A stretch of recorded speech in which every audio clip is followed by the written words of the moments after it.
армысыздар қазақтар. Таңнан бері айтылып жатыр екен, мен енді ғана естідім.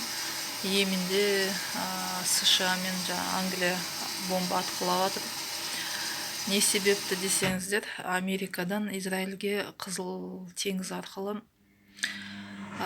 көмек келе жатса, анау исламистер жазып тастапты Израильге көмектеспе деп.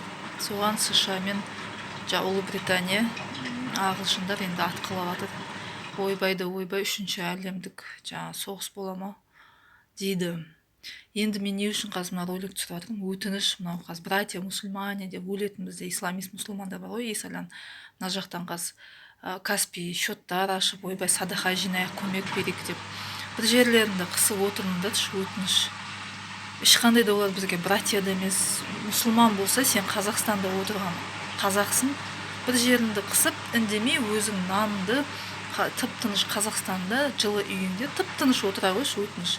Ешқандай счет та ашпай, ешқандай волонтерлық бір көмекке ұмтылмай, одан кейін неме анау андай ұлтжанды намысшыл жігіттер бар ғой, ойбай біз көмектесуіміз керек.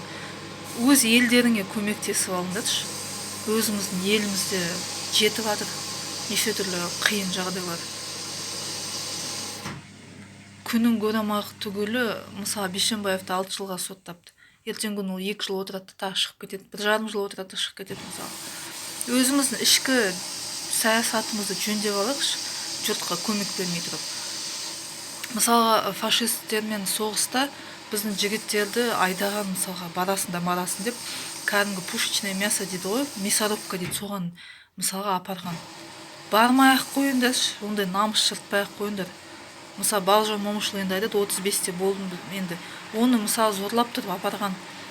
Ол жігіттің өзін қақысы құқысы білмейді ол. Орыс империясы апарды, соғысты жеңіп қайтты болды.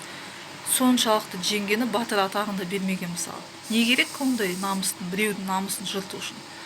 Өз қазақтарыңды ойлаңдар, өз ұлттарыңды ойлаңдар. Өз ұлттық құндылығымызды ойлайық.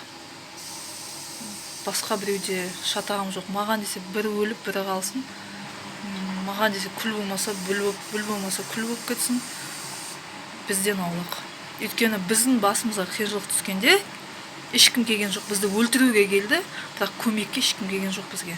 Соны естеріңізде сақтаңыздар.